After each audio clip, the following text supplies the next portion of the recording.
And welcome back to another episode of Debt Nation, where we are busy putting death out of business. And I have a very, very exciting episode here with Katia Vladimirova. I said it really, really badly and poorly, and she'll get at me later for that. But that's my attempt at saying a good Russian name.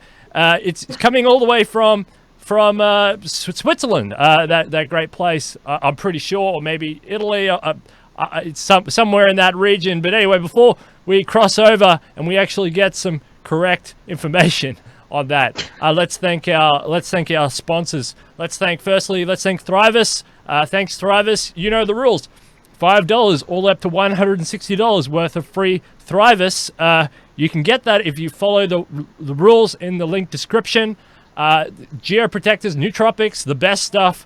Thanks, Thrivous. And also, I am Transhuman, Dave Kelly over there, with all new posts on that website coming all the time. Thanks very much for sponsoring this episode. All right, Katia, it's lovely to see you. You're sitting in front of the fabric because we're talking fashion sustainability. You know, I was thinking about fashion sustainability, and I realized I've got the same tie on in every single episode I ever did. So you want to talk fashion sustainability? My tie, that's a definition of fashion sustainability there. How are you? Are you good? I'm good. It's morning here in France, next to Geneva. You were right. It's confusing where I actually am. I work in Geneva. Switzerland, but my family, we live just outside in the first suburb on the French side. With the coronavirus outbreak, they closed the border and we have to stay confined at home like everyone else in France. And I can't go to work. Nobody, I mean, nothing is happening, so it's not a big deal. But I'm in France, and yeah, it's a morning here, so I guess we're on a different, maybe time zone modes of the day. I know it's not exactly we're talking fashion, but my hair is getting longer and longer and longer because I can't access a hairdresser. They're all shut down at the moment, so my hair is just getting dramatically longer the whole time, and I'm too incompetent to cut it. So it's just getting worse and worse and worse. I know it's not completely fashion, but No, there's this funny joke about like, oh yeah, I managed to get an appointment with a hairdresser for August 22nd, 5 a.m. You know? It's gonna happen eventually. That's hilarious. I like that. So we're talking fashion today.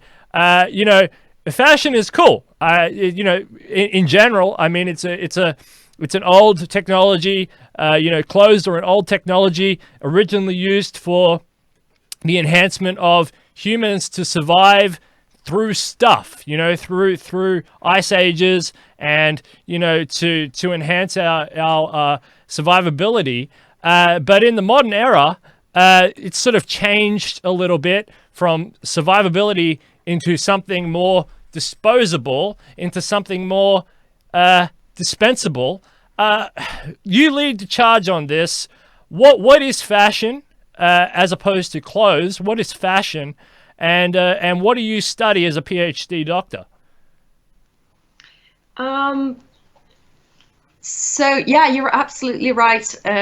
Fashion has transformed a lot in the past 30 years, and it's transformed before. It's not the first transformation that we've seen. However, it is the most dramatic one in terms of environmental and social implications of fashion as a whole, as a business system, as an industry, as a production consumption nexus. It's a very different world and a very different fashion that we live in today, as opposed to, say, the generation of our grandparents and even our parents. I am a postdoctoral fellow at the University of Geneva. And initially, I did my PhD in environmental ethics and politics. And I worked for a while at the UN headquarters in New York and in UNESCO liaison office in New York, working on important stuff like global sustainable development politics. I was there when they were establishing sustainable development goals as an intern, and it was very interesting to see from inside how the leaders of the world agree on certain common vision of the future for the planet. However, back then when I was in New York and Boston completing my PhD, I was feeling a bit detached from the real world implications of the sustainable development politics and climate politics, which are very much interconnected. And a few years ago, I just saw a report by an NGO, I think it was called Eco Watch, which published facts that later turned out to be actually completely unsupported theoretically. But the claim was that fashion is the second biggest polluting industry in the world after the big oil. And I was like, hold on, that can't be true. I started looking more into this, and I saw a few documentaries. I was preparing actually a big proposal for funding to continue my academic career, which is not easy these days. Or maybe I'm just choosing challenging topics, I don't know. And while working through different sorts of reports back in 2017, different sorts of very fragmented information, a lot of it from an academic standpoint actually completely unreliable. You can't put in an academic proposal something that someone said, or something that's not supported by rigorous research, peer-reviewed research. The best I could find was Ellen MacArthur's foundation work on circular economy and partially on textiles and fashion. That is an authoritative, reliable, great source for information. And it turns out that while I was writing a PhD about ethics and how it is important to promote sustainability values, I was also shopping at Zara and in Bloomingdale's at 70-90% discounts for clothes, getting the great deals and basically stuffing my closet to the point of non-return. It was just, I couldn't expand anymore. I was just the normal me before 2017. Shopping was my lifestyle. It brought me a lot of pleasure going to sales and trying to find the best treasure deals, this 90-70% off. I think a lot of women would relate, as that's mostly the women's kind of issue, I would say. And then, yes, it turns out that fashion has changed dramatically. And what we see today is very different than what we saw back in the 80s or early 90s with the emergence of fast fashion. Fast fashion is the model. This term is much more heard of these days than it was 3 years ago when I started working on the topic. Before, I had to explain to people what that is. But essentially, fast fashion is what we see in high streets, shops. It's a business model, and these are brands that produce high volumes of inexpensive apparel and shoes. And when we speak of fashion, I don't necessarily mean just clothes, not just textile. It's also accessories that are sometimes made of leather, sometimes that are made of synthetic materials, so bags and such. And shoes as well. Sometimes we include in the big calculations the sportswear, bridal wear, children's wear. So fashion is actually a massive industry. And as we just talked, in a report from 2016, fashion was estimated to generate about $1.5 trillion in revenues. But today, I just read yesterday, I think it came out, Business of Fashion, and McKinsey published a report, a special edition, State of Fashion 2020, due to Corona crisis outbreak. And there, actually, the number is $2.5 trillion. So it's a massive industry, which employs around 60 million people across its supply chains and value chains. So right now, fashion has become this really truly an industrial process in which companies produce, based on standardized patterns, many units of clothes. The quality has gone down a lot over the past 15 years, 20 years. simply for utility purposes. It's cheaper to source lower quality material, and for brands that rely on selling as many units as possible, this is how they generate profit. And for consumers who also stopped considering clothes as an investment, as a long-term pieces that they can use for all their life, like our grandparents investing into something. For consumers, that doesn't matter anymore neither. They can just discard, a dress or top after wearing it for one or two occasions at best. So we see now, just before Corona crisis, fashion industry was actually walking on the edge already. It was an orange alert because the model was unsustainable, and there were a lot of calls from sustainability conscious consumers, millennials and Generation Z, being really very much attuned to what's going on with the world and not supporting unsustainable production practices. So already before Corona, fashion was in a uneasy spot, and what we see now is actually a total collapse and hopefully rebirth and rebuilding of the industry. Yeah, and this is going to be really interesting to see what comes out on the other side. We are pushing the death of the Holocene on the Anthropocene. I don't know, the argument goes on and on and on about where we are in the strata and the rock, but the death of an industry of this proportion is indicative of a species that's changing and evolving with its planet and the ecosystem that it's involved with, and that it's symbiotic with. And this is, I think, you coming on this show and talking about fashion, because we have all these other people talking about all these other innovative industries. It's about the death of an old world order and the birth of a new one. But before we talk about all that sort of stuff, let's go to the heart of I know nothing about fashion. I buy clothes. What's the problem? Where does it start? Is it the Industrial Revolution? What is the actual problem? I don't really hear a problem. There's clothes. They exist. Is it environmental? Is it labor? Is it where does the problem start? Is it all Edward Bernays? Is what's the problem? And what is the problem? What's the problem with having a $1.5 trillion fashion industry? I don't understand. That's a great question, because there is no just one problem.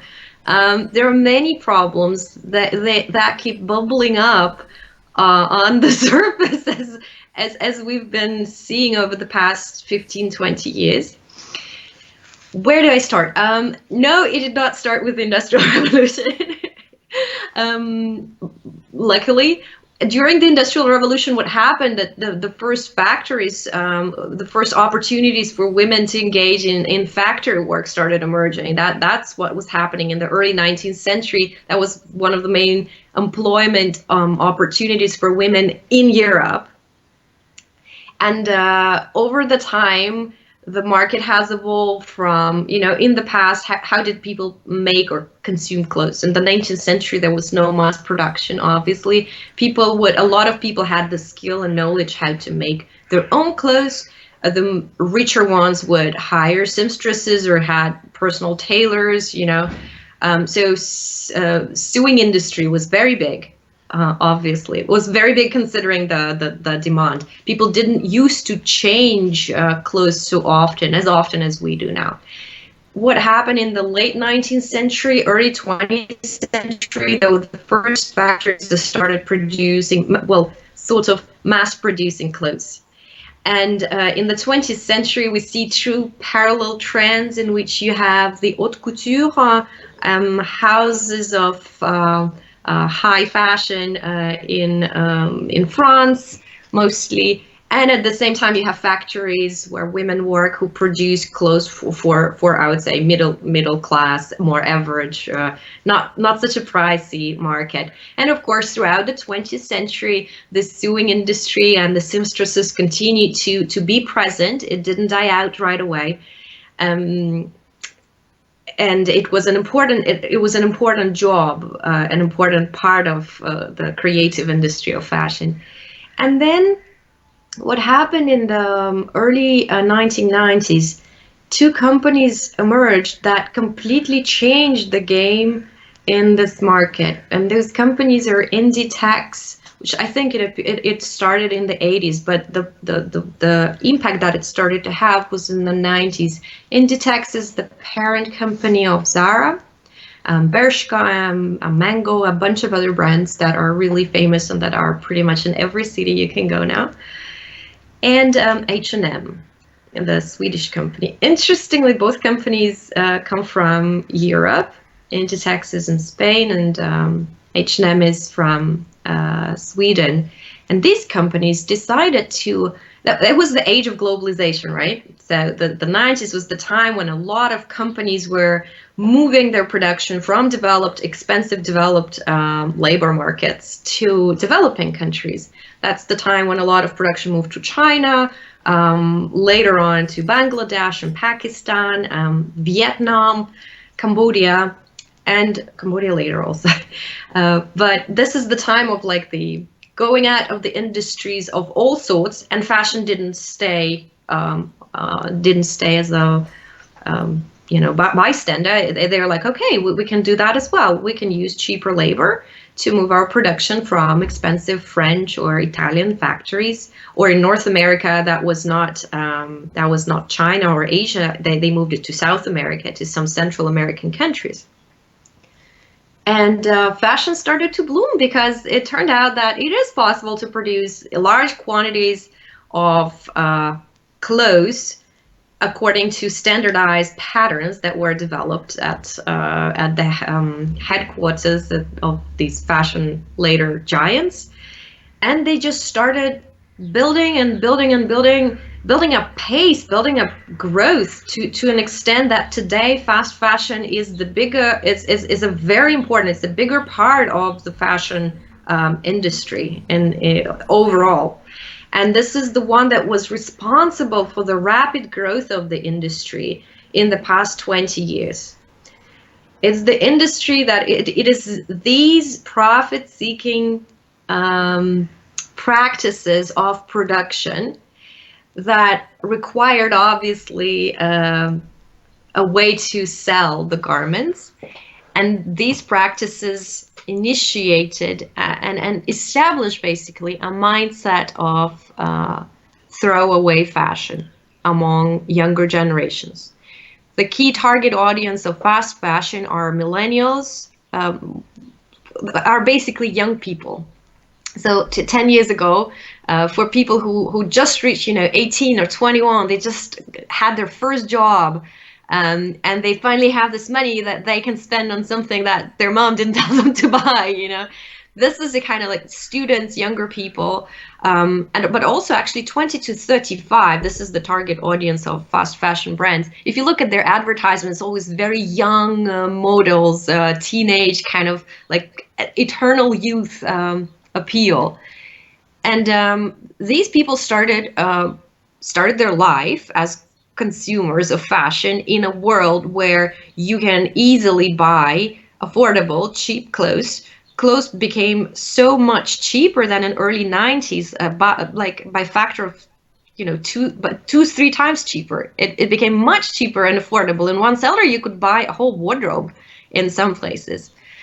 And initially, the fashion industry and fashion bloggers and not bloggers, but fashion influencers before the influencers as we know them now, responded really well. They were like, wow, I'm wearing this Prada and I mix it with Zara. It's really cool. It's democratizing fashion.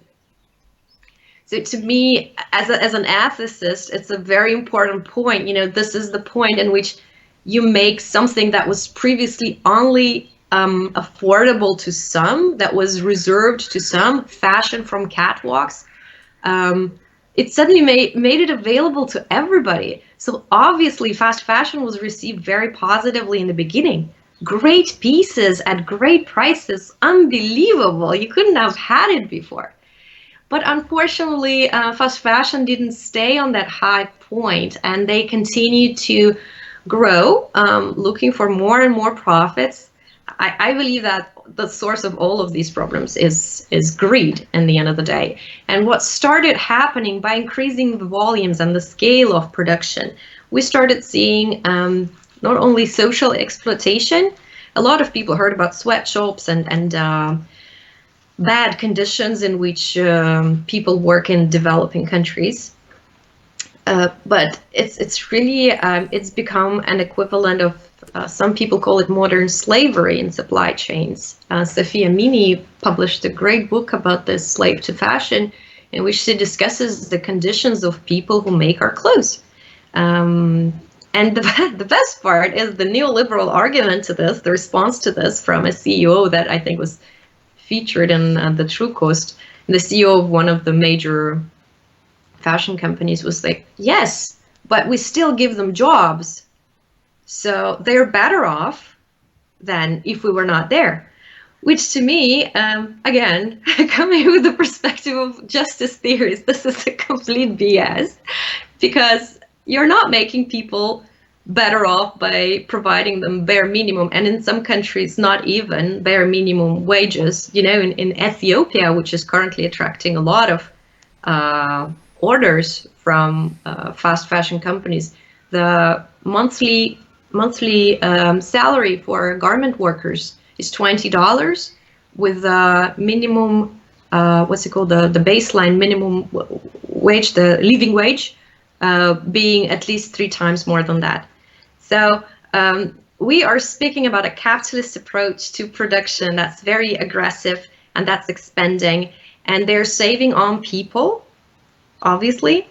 The CEO of Inditex has been the richest man in the world for several years in a row, and his wealth is 67 billion euros, redistributing even 10% of his wealth that's pocketed unique by one person could have made a lot of difference to the lives of people who work for him.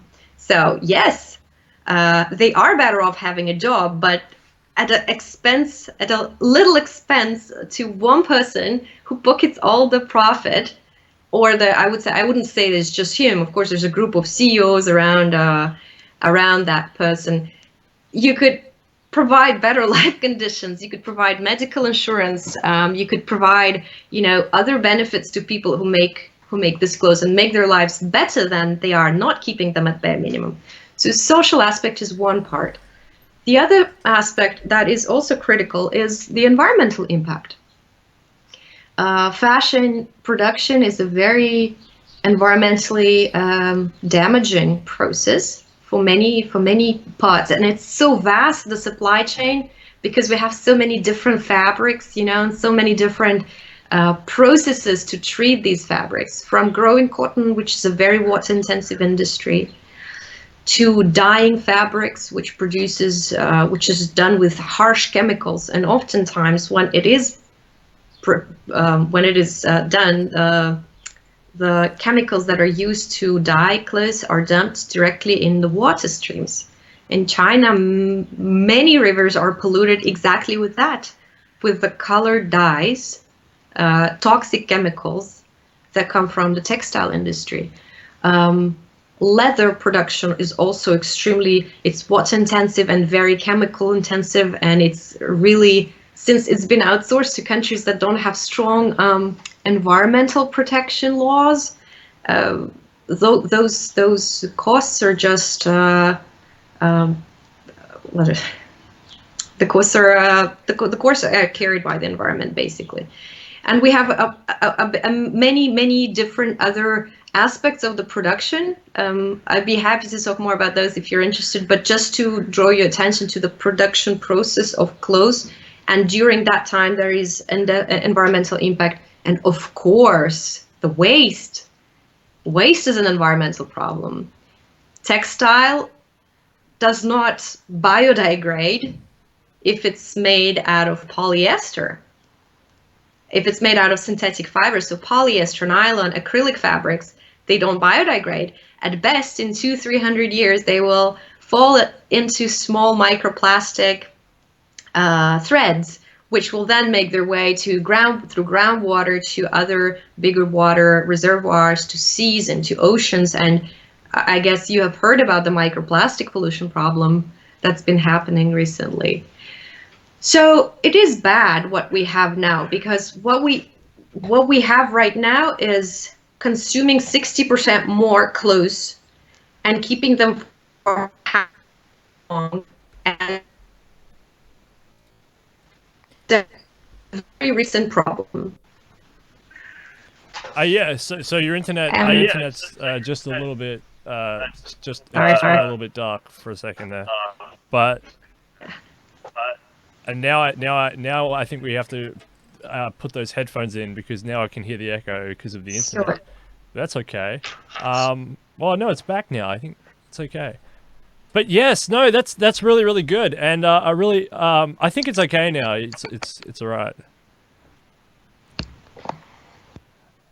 All right, it was just the internet just went out for a second there. Sometimes it happens on the interviews. It's all right.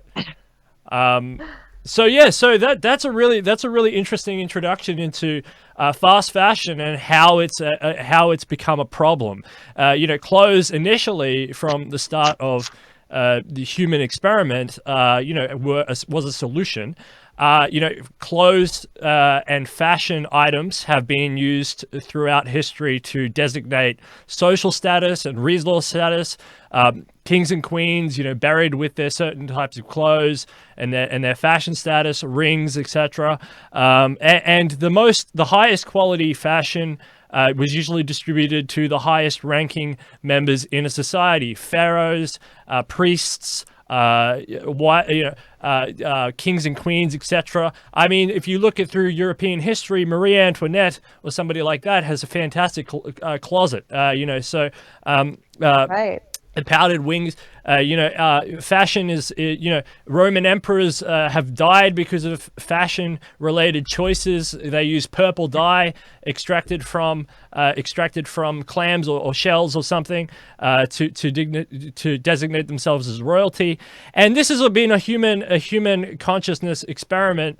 And like you mentioned, so we hit the Industrial Revolution, and you sort of equalize the manufacture of fashion or clothes, and we can spit out more units per man hour. And that's essentially what the Industrial Revolution has done on a mass scale. It has invoked this idea that you can produce more units of something per man hour. And we're now hitting the end of the Industrial Revolution. I know with the rise of the internet and rise of IT and computer technology, etc., this has really radically changed the way we think about the economy and how we think about information distribution. But really, underneath all of the technological advances, and we haven't actually had that many technological advances since the 80s. We've been on a curve, but the curve has, in terms of new production of technology, most of it's still pushed off in a theoretical sense. There actually hasn't been that many new devices come to market. A lot of them have been old ideas which have now come to fruition.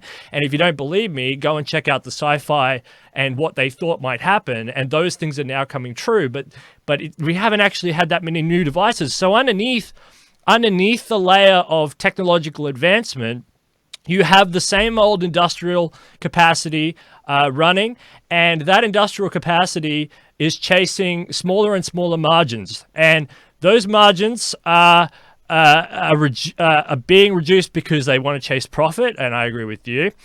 So the only way to chase that profit is to, like you said, to outsource your pollution problems, so your environmental problems, your social problems, your political problems, your infrastructure problems, a lot of the other problems into these other countries or other places, or taxation without representation, i.e., intergenerational debt. You debt burden, you push debt off, environmental burden or something like that into the future, and you say, well, you know what, grandchildren or children, you can deal with those consequences because we're enjoying the now. So this is the same thing with a lot of what the society has done. This is not unique to fast fashion. this is a unique to a cultural entity where its cultural software has played up. It's the same thing in the car industry. It's quick cars. It's quick manufacturing of cars. It's quick manufacturing of society, of mobile phones, and it's all chasing risk. And the only really person you'd ever need to listen to on any of this stuff is Charles de Gaulle, where he said, the United States got the exorbitant privilege of the world reserve currency without a gold-backed dollar in order to actually make the system of that industrial revolution overlaid with currency risk, people chasing currency risk. And then as soon as you understand that you can have the world reserve currency, that you can import cheap goods that relate to your dictatorial rule of how you want other countries to operate, because you have that reserve dollar that actually has no tether to, say, a gold and silver standard, then you can dictate to Cambodia, you can dictate to the Philippines, you can dictate to China, you can dictate to these other countries what their standard of living should be, what their environmental laws should be, how their human rights should be, and you outsource the rest of that, the boring stuff, to exactly what you said at the start, which you help work on, which I'm a big fan of, the sustainability goals. The United Nations is a outsourcing mechanism of intergovernmental boringness that it can't be bothered to do.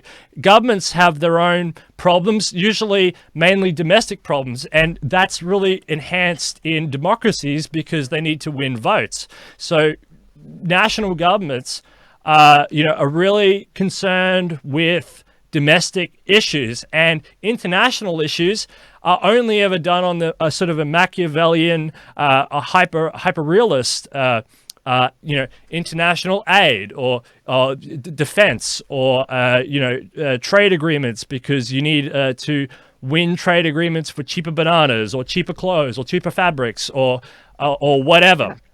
So they institute something like the United Nations and then push those goals off and then utilize those institutions to actually rejig the system, because it actually comes down to systems analysis. And this is where fast fashion is. This is what fast fashion is. It's a cultural entity that's chasing a very old style of profit-seeking, cronyist market making, while trying to fit into a global cultural system, a cultural ecosystem. And what ends up happening is the environment gets externalized. There's all these externalities. The social inequality, externalized. The environment, externalized. Pollution, externalized. The intergenerational debt, obviously externalized, because you don't have to exist at that part in place in time.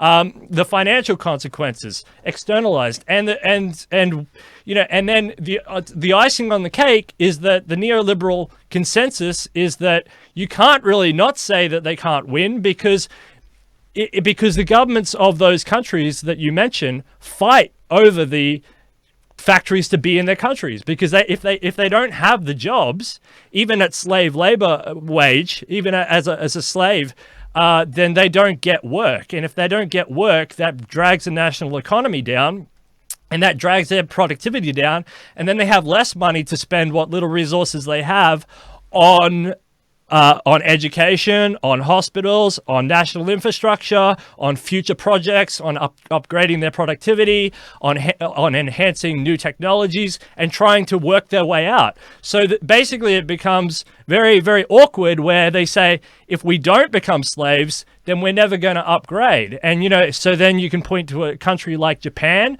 which is a manufacturing superpower, which became a modern post-industrial economy, the world's second, third, fourth, depending on what metrics you use, richest country in the world and super advanced. And they point to the propaganda of Japan and they say, well, if you want to, Cambodia, if you don't behave and be slaves, you're not going to end up like Japan, or you're not going to end up like China, or this is a sort of a neoliberal propaganda, when you pointed out yourself that actually there's kinks in the system because of the profit-seeking ability, because of shareholder status, because of the stock issues, options trading, and other mechanisms that have to have that interplay into global finance to keep shareholders mainly happy, or the governments of the constituent consumer component happy. Then you end up with issues that there is no wealth redistribution, and there is no environmental consciousness embedded within any of these corporations, be it H&M, be it Zara or any of these other fast fashion, and so that leads to a massive depletion of your natural capital, of your social capital, and then we can't even start to talk about a cyclical economy. We can't talk about an economy that isn't linear. And I think that's the big problem that we have here. The fast fashion industry, Katia, it's linear, right? That's the problem. You draw resources out of the ground. You process these resources, and however they're processed in whatever way, leaving all the externalities out, leaving the environmental degradation with the plastic in the ocean, the Great Pacific Garbage Patch, the landfill, the disgusting amounts of landfill, the polluted rivers, the degradation of the animals and the wildlife and the habitats, leaving all of this out, and then shipping that all on really big, dirty ships to a market where it's then consumed at a rapacious rate, where it's encouraged to become a throwaway society so that you can buy one of the 52 cycles of fast fashion every year, and then disposed of at the end. So, like you were saying, there's no ability to wear a tie for the same 50 to 130 episodes. No, it's kidding, but where you're encouraged to throw this away so you can consume more. This is just a linear process of creation and destruction, as opposed to something more circular and more, that buzzword, sustainable. Is that correct? Yeah, you're absolutely right. You actually touched upon a few topics that I was working on, including intergenerational buck passing. The idea that when you're it's actually a term that Stephen Gardner, he's a philosopher based in Seattle.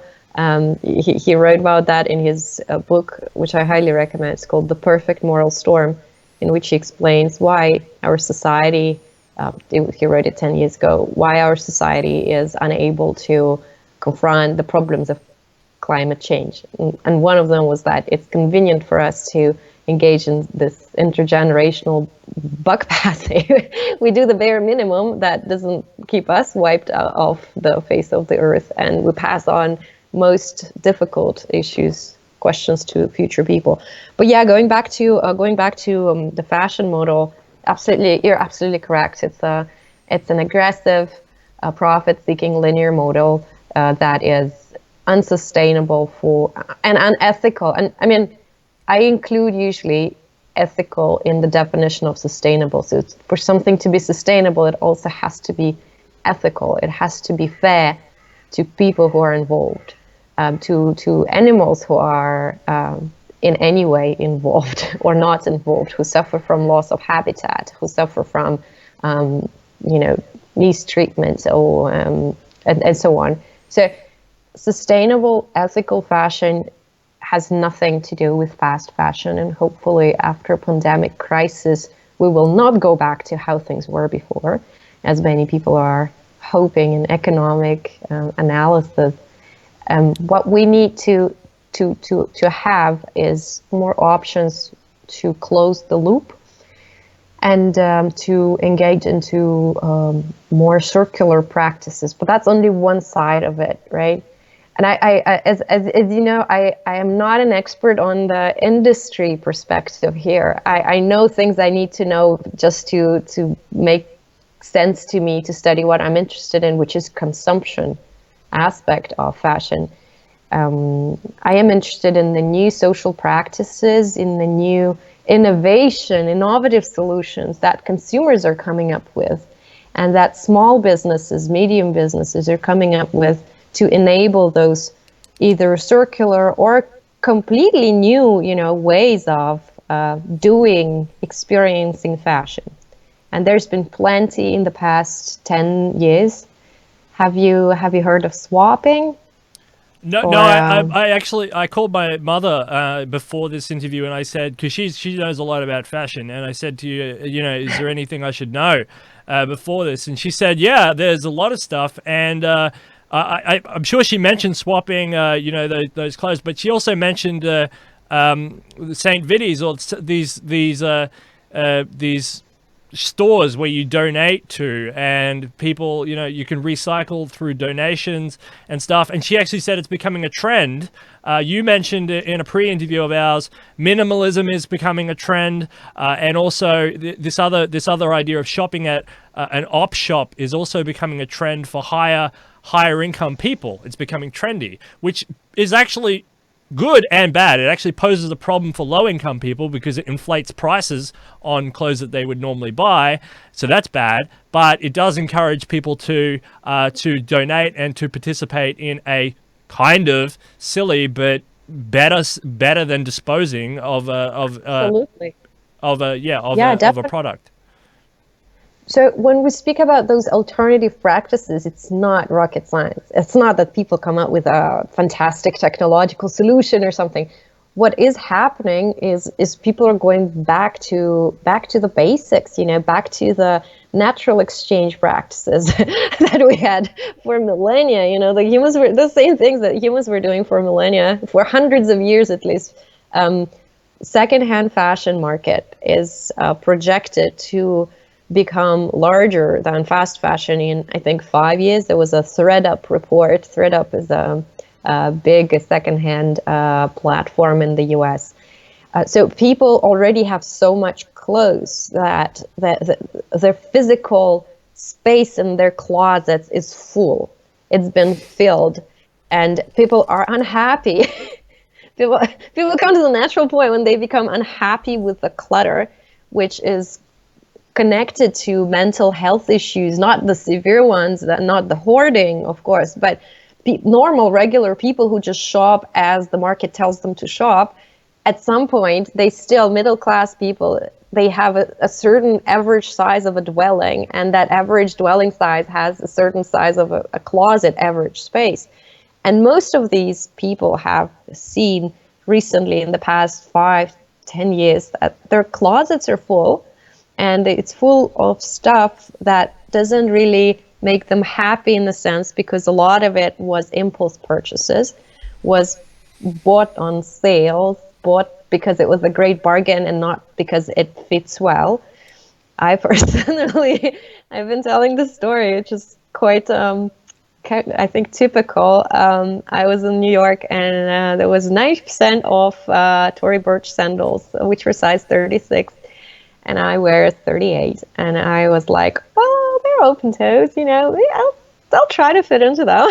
And I get home, and so I ended up paying, I think it was 70%. I ended up basically throwing out 30% of the price of Tory Burch sandals because I had to give them away. It's I really want to ask you, but after you finish, keep going. I'm going to ask you a question though. I want to ask you something. I was just getting to the point that it's not surprising, it's not random that people now started being concerned about living more possession-free lifestyles, more minimalist lifestyles, fewer material possessions. It is because we have overconsumed for long enough in developed countries that we have no more storage space. We have a lot of debt, and people now are experiencing this saturation of goods, of fashion. Fashion is something that's in your face usually. That's something that's really clearly visible in closet, something you wear every morning. You have to face your closet every morning. And that's where we see the rise of minimalist challenges, for example, in which it's offered to participants to use a limited number of garments, 33, Project 333, be more with less. They're proposing 33 garments for 3 months. The unfancy capsule wardrobe. That's something I studied in my own work, trying to understand how do the authors of these challenges frame the need to live with less? And the findings that I had were actually quite, frankly, they surprised me, because I read about those challenges in the context of sustainability and sustainable fashion, and how being a minimalist and reducing your consumption can really help to reduce the carbon footprint of your clothes and so on. And then I did a very, reasonably thorough content analysis of these blogs. And it turned out that the main reasons that authors are proposing to engage into minimalism is actually very personal and have nothing to do with sustainability. They're speaking about, your own calmness and emotional benefits, financial benefits, no more debt, and so on. But they don't really speak about sustainability aspects of it in the original challenges that were formulated. And yeah. So. What it's really interesting, because you focus on the consumer side of things. So what I wanted to ask you is, let's talk about consumer psychology. I mentioned Edward Bernays, but what's up with consumer psychology?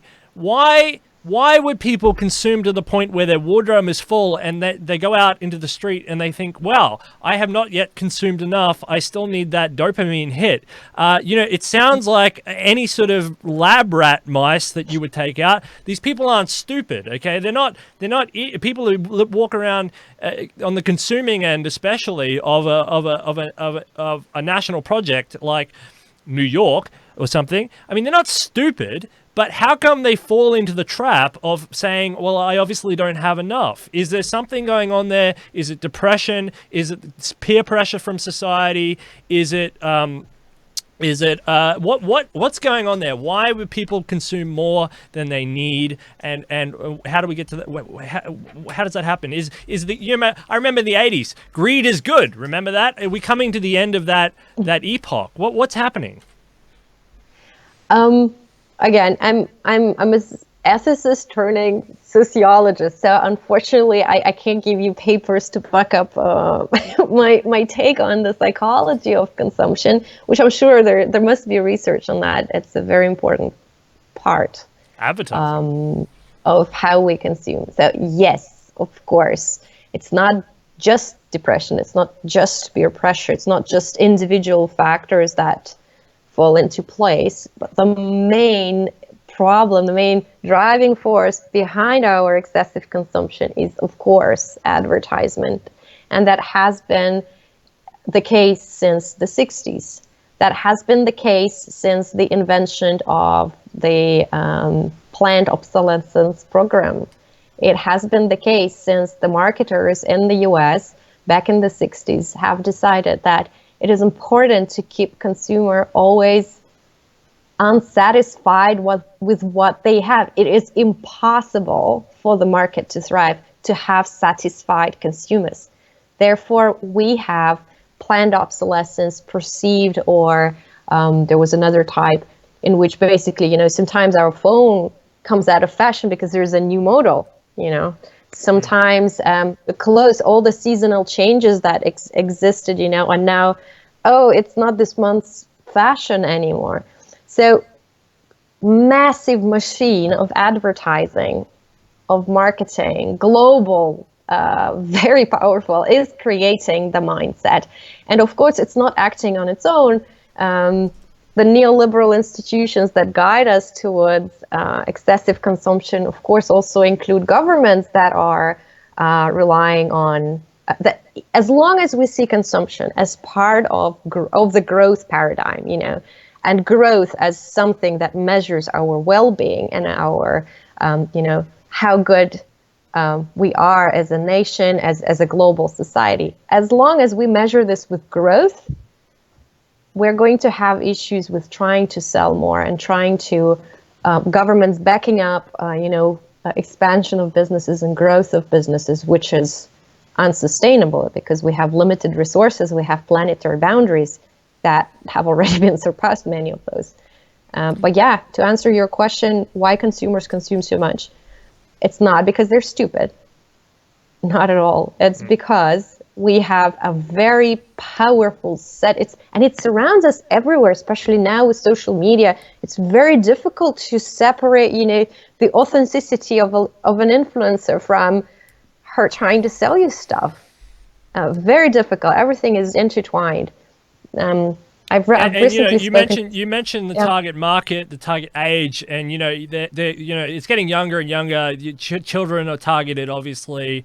But when you target children or mothers of children to target children, you're trying to instill in them a paradigm of how to live life. This is a normal way to live life. But when you target adolescents or 20-year-olds, you're trying to target not how to live life, because that's programmable back then. That's programmable when you're very, very young.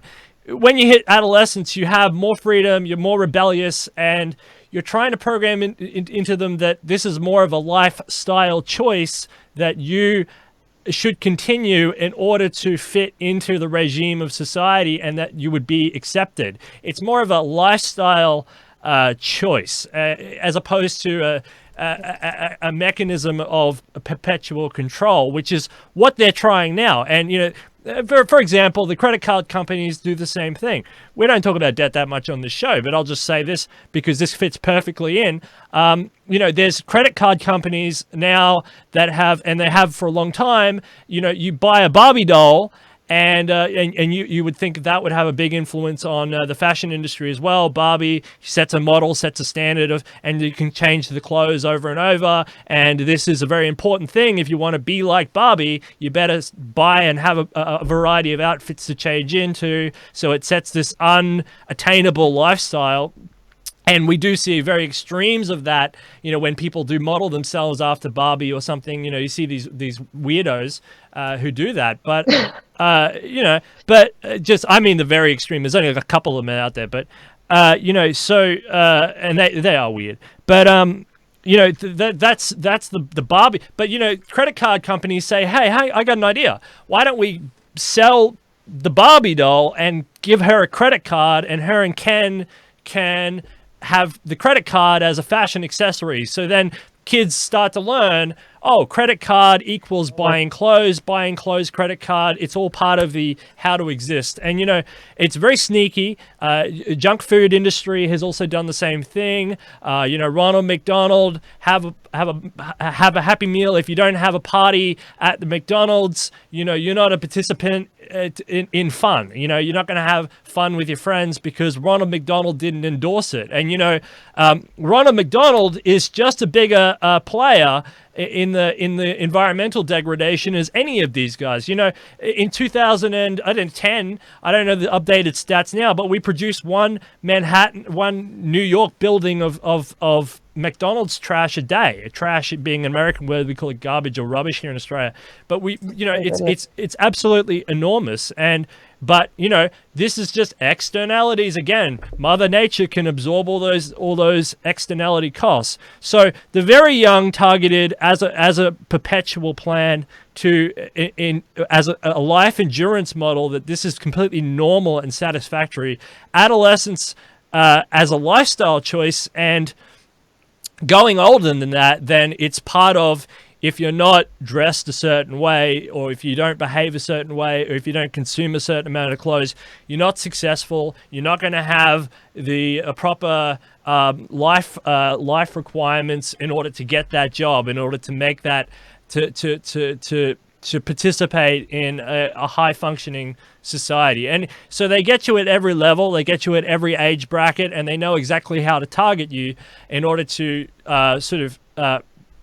encourage you to consume more and more and more. And so, you've suggested some things to maybe combat this. And, one of those things is a consumption limit. Do you want to expand on your idea around consumption limits? Yeah, if we have a bit of time, I'd love to. It's a new topic that is kind of getting more and more attention in academic circles the past 5 years. Basically, we have irrefutable evidence that the planetary boundaries are there, and now we have them measured in many different domains. And we see that consumption, which is in most advanced countries contributes to 2/3 of economy, consumer spending, is responsible for using up those CO2 emission, the greenhouse gas emission budgets that we have allocated to ourselves as part of the Paris Agreement. Everything is intertwined. So I'm speaking about climate change here. I'm bringing a lot of things together. But in essence, if we want to continue developing, and to developing in a way that would respect Paris Agreement goals, we need to dramatically change how we live. And by we, I don't mean people who are consuming very little, people in developing countries. I'm speaking about people in developed countries whose lifestyles are excessive and unsustainable. There's been a great report that I shared with you before. It's called 1.5 Degree Lifestyles, in which the authors from Japan and Finland, they did a very interesting comparison between the different domains of lifestyles and how people consume, and how much we'd need to reduce our consumption in Finland and in Japan in order to meet 1.5 degree goal of the Paris Agreement by 2030 to 2050. They had several scales.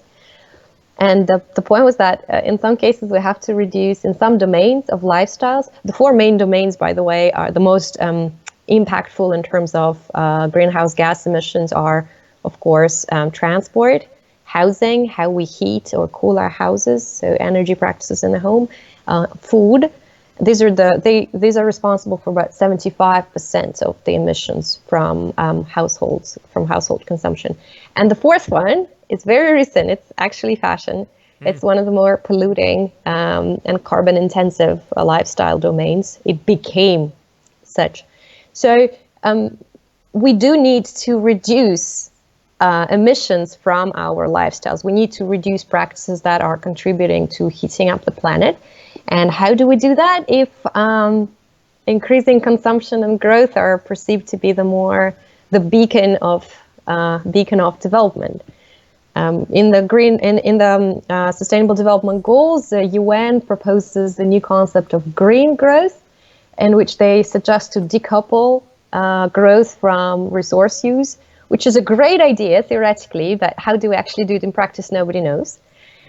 So to me, other than drastic reductions of consumption levels, there is no other way. We cannot technologically fix the problem. We cannot buy our way out of this problem. We cannot outsource reductions in consumption or changes in consumption patterns. We cannot require poor people in developing countries to change their lifestyles and not to get to a minimum while we're staying so high as we are in Europe, in North America, and so on. So yeah, there is a need to set up consumption limits, and they're hard to calculate. They're hard to translate. It's hard to translate, not easy to translate, the targets of greenhouse gas emissions into, per capita or national targets in terms of consumption reduction, or even changes, or even different pathways towards how do we reduce consumption. And this is something we're talking about now with the academic community. I've participated to several discussions on consumption corridors. It's a new concept in which you basically not only set an upper limit of consumption in terms of planetary boundaries. This is how much we can consume so that we remain, as humans on the planet in a fair, sustainable manner, but also the bottom limits. So what is the minimum level of consumption that is fair, that brings you life of dignity? And it would be great if more people worked on this, because I think it's collective intelligence that could help solve many methodological and other challenges that are there in setting up those consumption limits. But also, right now, my current project is I'm trying to apply, as an ethicist, I'm trying to apply a recent view called limitarianism. It's a justice principle, an account of justice. Initially, it was developed by someone to set up maximum levels of individual wealth accumulation, and it's a very recent account. Basically, how much is it fair for an individual person to earn, and after which level should we redistribute individual wealth so that we could address global or other problems that need to be addressed to contribute to improving the lives of those who don't have enough. And I'm trying to apply the same principle to formulate the reasons why consumption above certain level is not morally permissible. So we'll see how it goes. Perhaps in a year or two, when I finally keep us informed with how your research goes and how you're doing and how you're progressing and where the industry is, because it's interesting it's an interesting idea, and I think you're going to have a hard time getting anywhere. I mean, you're bumping against capitalism for one, and it's interesting. I mean, Dmitry Orlov said it. Dmitry Orlov said it in Collapse Gap, great book. Which is Collapse Gap is this idea of the collapse of the Soviet Union and the time gap between the collapse of the Soviet Union and the collapse of the United States, and how they represented two vying systems. It's kind of interesting, the United States, because the United States is a beacon for so-called capitalism, and because it was fighting the Cold War at such a ferocious rate, everything was allowed to be sort of commented on and analyzed analyzed,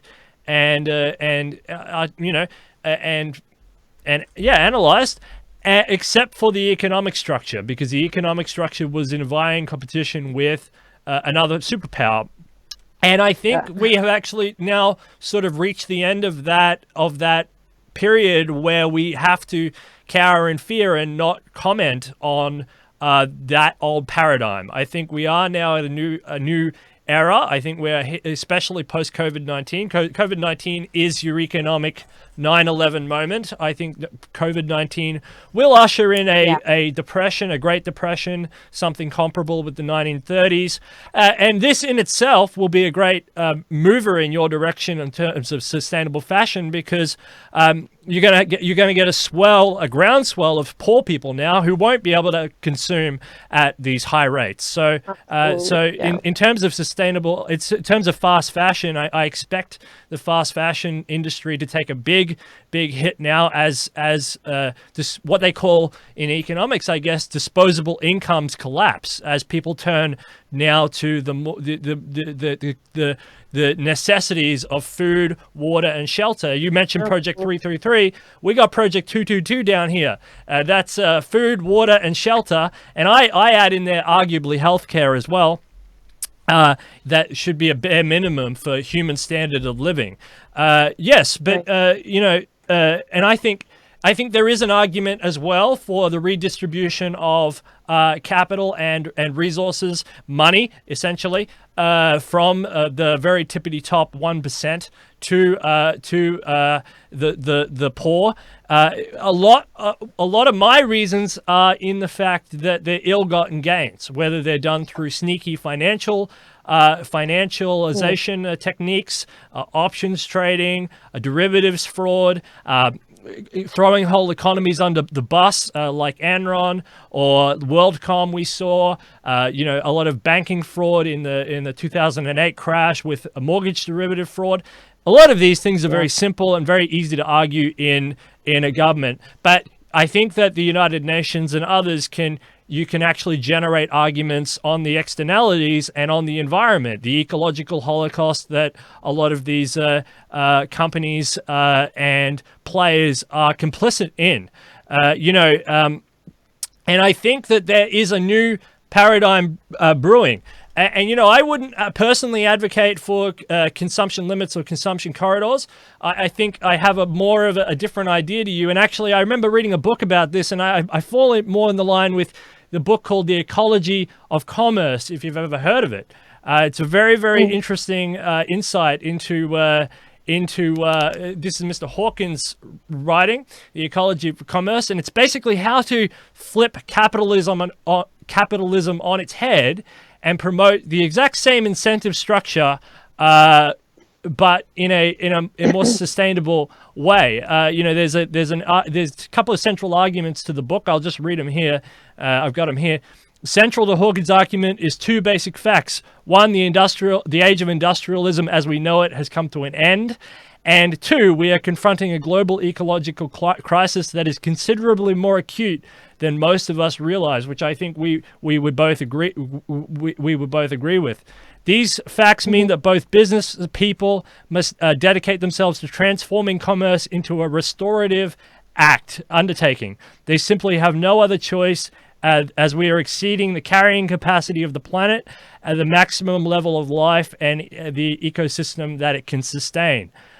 Creating a restorative economy means rethinking the fundamental purposes of business. According to Hawkins, it is not simply a means of making money or a system of making and selling things. The promise of business, he writes, is an increased general well-being of humankind through service and a creative invention and ethical philosophy. Making money is, on its own terms, totally meaningless. An insufficient pursuit of the complex and decaying world we live in. We have the capacity to create a very different kind of economy, one that can restore ecosystems and protect the environment while bringing forth innovation, prosperity, meaningful work, true security. Hawkins says, if the scenario sounds dreamy or Arcadian, it is because we assume that the economic forces that only exploit and destroy. But you see, I agree with this guy because, I come from this sort of school of economics, and I think that we do sit on the edge of being able to flip economics on its head and create it in this more restorative way. And, there's some really, really great projects out there funded by private industry and a government industry, that have been set up, for example, surprising places. The Biosphere Project, Biosphere 1, Biosphere 2, Biosphere 3. These were projects that were made to sustain us for life on Mars. So they were built in totally in regard for sustainable systems analysis, going back to the Earth, how the different ecosystems interact with each other, and because we are at the end of the Holocene, the Anthropocene, or which I can't remember which one it is, but we are at the end of one of these big ones, which means that we are the driver of the environment as it is, and one of the big problems in the sustainable fashion industry, the anti-sustainable fashion industry, the fast fashion industry, as you were mentioning, it's cotton. It's cotton. Cotton is horrible. Cotton is an absolutely horrible crop, and it's not just cotton, but it's a lot of the other agriculture in general on an industrialized scale is totally destructive to the planet. You replace a whole an ecosystem, ecosystem in an area for a single crop. This is a destructive practice, and then you layer that on top with seed monopolies like Monsanto, who use Terminator seeds, for example, and you end up with farmers who kill themselves, 10,000, 20,000 a year, more and more and more. We complain about this a lot on the show, actually. Although I do agree with seed banks, people mix that up. They say, are you against seed banks? I'm not against seed banks. I think seed banks are great, and I want seed banks all over the world to save DNA, a genetic composition of plants and animals, and the seeds that for all plants and animals. But Terminator seeds, where you interlink farmers with these patented crops, so that and that's part of the trick as well.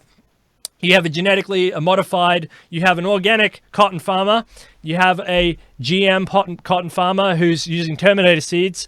The GM cotton farmer's seeds or product will blow into the organic cotton farmer, and then Monsanto, they can come along with their people, and they can come to the organic guy and say, hey, cotton's bad crop anyway, but this is just an example, and they can say, hey, you're committing patent theft, you're committing intellectual property fraud, and they can sue the farmer for whatever, for for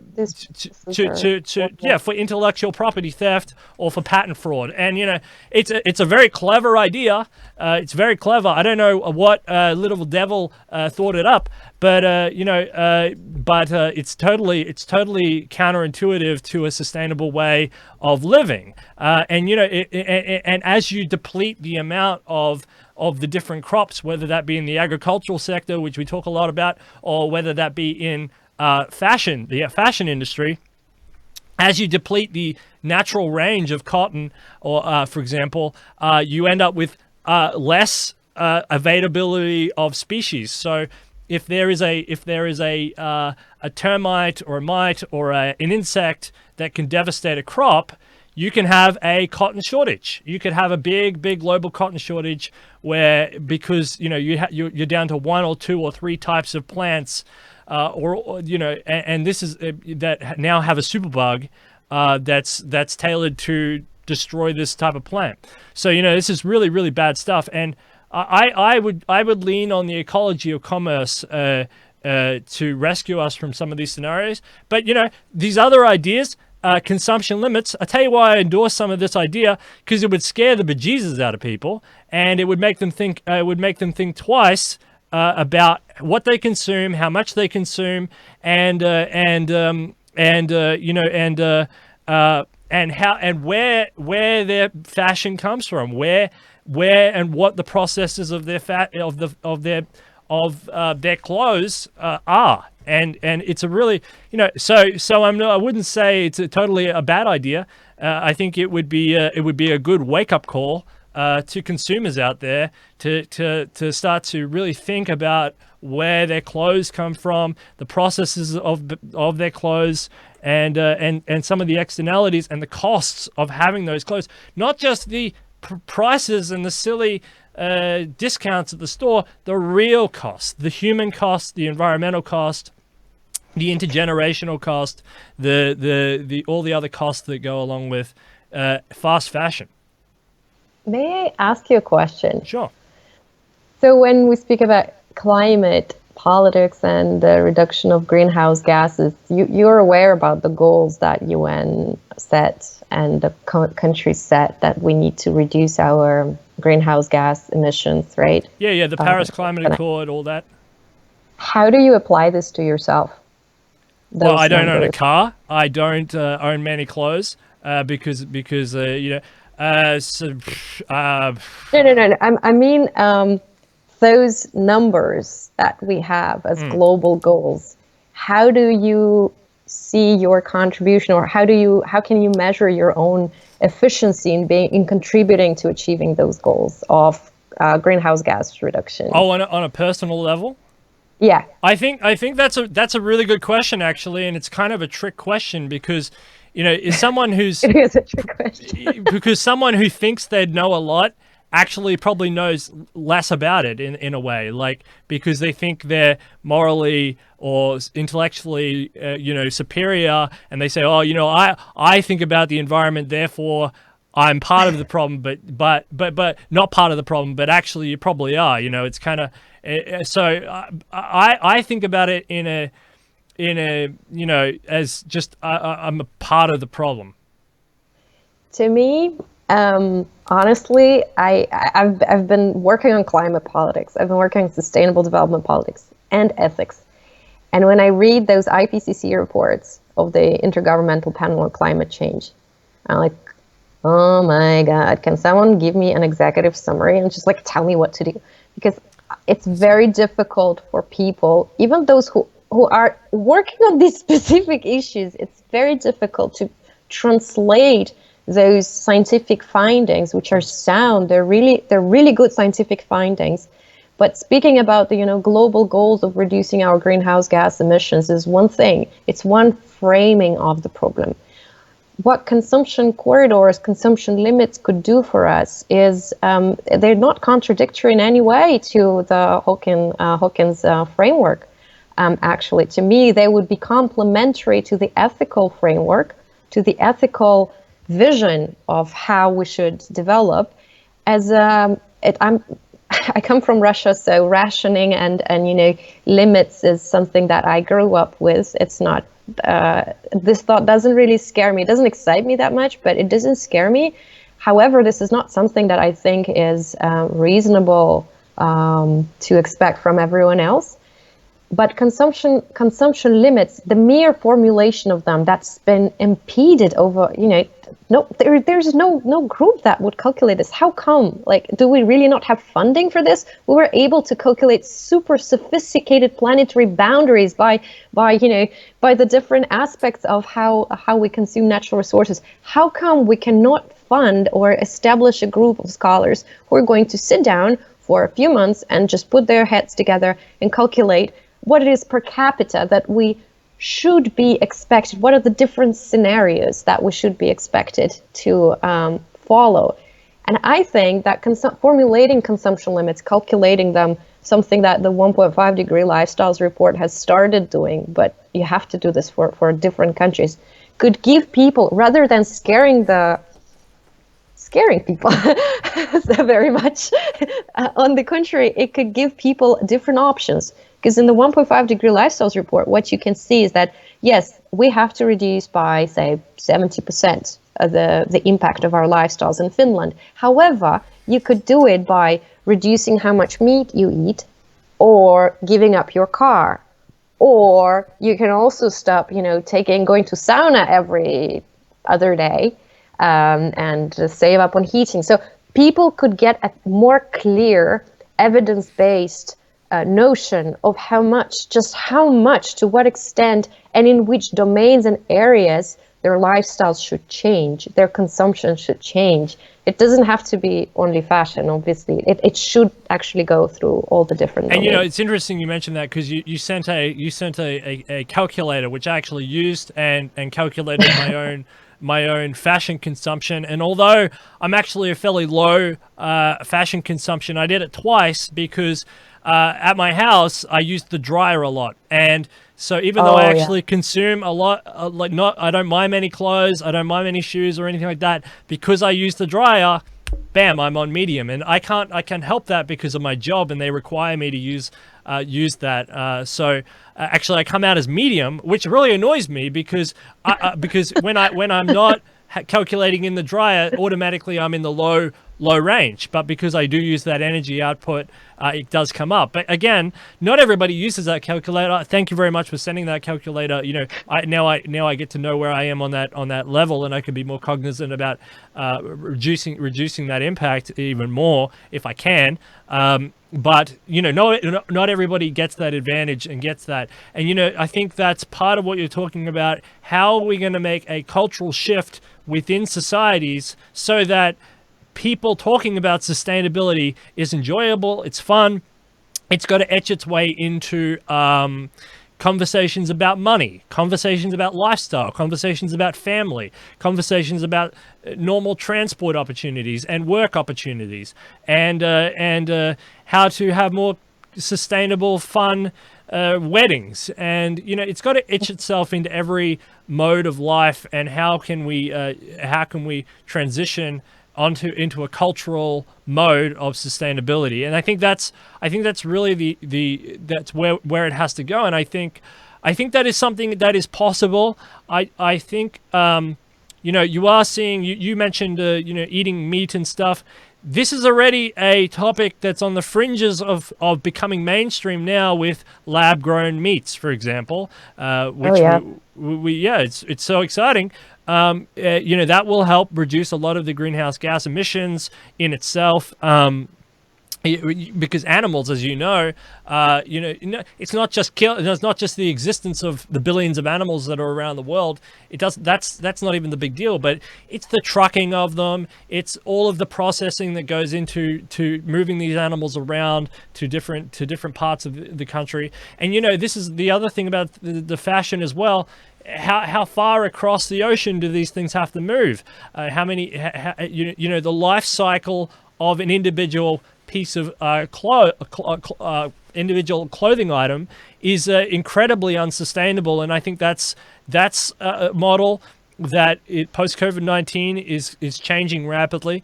But it is the big topic. It's the actual life cycle of each individual item, whether that be a hamburger or a tie or a paperclip. That's the model that is starting to really be questioned worldwide. And there are things like 3D printing, which could assist with some of this, but it's not gonna do all of it. There is definitely more we need to do, and I think there has to be a conversation. But I think financial incentives, when you can hit people's wallets, I think this really starts to wake them up as well. If the price of fast fashion starts to lift, where people can no longer really afford to keep up with the Joneses, this is going to send a signal out there that something in the supply chain or something out there is wrong to people who don't think about these issues, as many people don't when they walk into Kmart or they buy something on Amazon or whatever, because it's just the item. They're just looking at maybe the quality, maybe the brand. They're hoping the brand isn't fake for whatever reason, and they're hoping that the price is okay. These are the three considerations that people think about. And I think, if we can, and it is happening, global institutions, the little things like little green ticks or little eco stamps next to an item, those visual images of, this item is eco approved or something. These go a long way as well. These do go a long way as well to assist the consumer in making better choices. But again, it's only better choices. It's not a systemic change, and it's something that really we really have to really start thinking about, because you're right. I mean, the Kardashev scale is one thing, but planetary boundaries and survival of the ecosystem that we are now symbiotic. Well, we're in the driver's seat. We're not even symbiotic. We're driving the ecosystem now. Is incredibly important. It's incredibly important for us as a species, and it's important for us as as stewards of the planet, I guess. Self-proclaimed stewards of the planet. All right. Well, yeah. So let's. Yeah. So I get. This has been a really good this has been a really great conversation. I've really enjoyed having this conversation with you. Me too. Thank you. Yeah, I'm learning a lot. So, is there anything else you really wanted to mention about fast fashion? About anything we've talked about? This is really good and really constructive.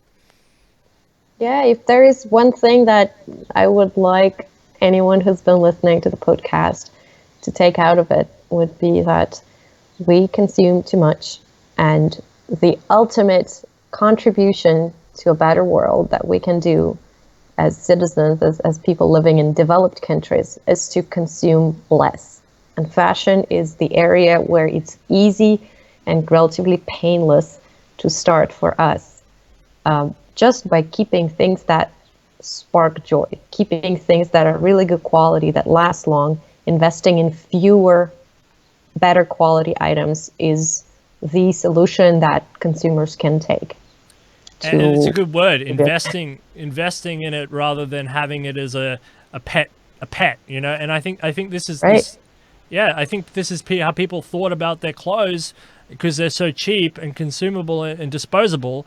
It's like the thing, you just buy it as a pet and you dispose of it. And no, it's not like that. It needs to start changing in a rapid way. So that's a very cognizant idea. Consumption limits, reducing consumption on your own, taking clothes more seriously, being more aware of the environmental impacts, the social impacts, and the systems that food to, farm to table sort of idea. These are all really important, and if people start to wake up to that, and what role do celebrities have in promoting this message? I know there was a green carpet initiative, for example. That's a good step, right? Absolutely, yeah. Unfortunately, there are some really important figures in the green fashion, in the sustainable fashion community, like Claire Press, who's the first sustainability editor of Australia Vogue. Yay, Australia Vogue, well done. So Claire has been talking a lot. She's got a podcast about these issues. Livia Firth, who's she's head of the Eco Age, and she's the one behind the Green Carpet Challenge. She's married to Colin Firth, so all the her suggestion was backed up by the community of actors, and quite a few celebrities supported it. However, as we know, the influencer community, as it has emerged with Instagram and the new ways of this authenticity, relatability trends, right now I can see that actually a lot of people are questioning whether it's going to survive COVID, because they've received a lot of criticism of, hiding out in multi-million-dollar homes and calling it confinement. Like, seriously? Like, no. But it's also unfortunate that very few celebrities, apart from, I don't know, Emma Watson, who'd be the most famous actress maybe, to support the idea of green fashion. Not so many celebrities are actually standing up for it. Not so many influencers. But how is this true when they're so big on the climate change? When I watch the highlights of the Oscars or the Logies or whatever it's called, they're always banging on about climate change. How do they not make the connection that your clothes are related to climate change? Is it because they're in a bubble and they enjoy spending money? No. I ask myself the same question. How the heck have I been working for 3 years on a PhD on sustainability values, and I shopped at Zara and I shopped at, deep discounts? How come I did not make this connection? And it's actually the awareness. I was not aware of the scale. I was not aware of the actual situation. But once now this information, this awareness is getting, there's more and more interest from consumers, actually coming from people who want to understand. Oh, and an important NGO to spread this awareness is the Fashion Revolution. That's been instrumental in letting people know about the impacts of fashion. So hopefully with the rise of Generation Z influencers and millennials who kind of are growing up in a different mentality. We're growing up in the mentality of limited resources, and climate change is real for millennials, for Generation Z especially, is going to be very, very prominent very soon. Hopefully there will be more attention to practices in fashion as well from the influencers. But I think coronavirus situation is going to change actually quite a lot. So we'll see in a year. I want to stay close to you to get the post-coronavirus analysis. What's actually happening in the sustainability industry, especially in fashion. But COVID-19 is going to shake up everything. It's going to shake the economy up. It's going to shape the way we think, way we work. It's going to shake up the fashion industry, the automotive industry, the technology industry, the work from home revolution. It's going to be enormous. It's going to be big. I don't know if the world will. I don't know what the world will think about it on the other side. But you're optimistic there. It's an optimistic statement saying that the Gen Z and millennials, but I don't know the millennials, but the Gen Z, I don't have much faith in millennials, but Gen Z definitely more aware. The reason I don't have much faith in the millennials is because they're the baby boomers' kids, so that's why. But but the Gen Z, they definitely have to deal with these challenges face on, head on. They're going to smack them in the head. So even though maybe millennials or baby boomers or Gen X might be saying, we don't know what you're talking about, this is some conspiracy theory stuff, the Gen Z will be living through, especially, a lot of the impacts that are left over in the wake of this. So yes, I think that they are going to change things, and they are going to come up with innovative solutions and innovative ideas.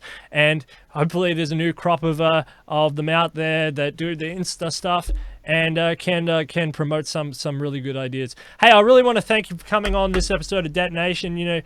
Been really, really fantastic. I had a lot of fun. This is a really, really good topic. It's a really fun topic to talk about. It's a huge topic, of course. I mean, we're talking about a lot of things. But fashion isn't the biggest. It's not the worst player. We got bigger fish to fry in the terms of bad players. But fashion is definitely a sneaky one there.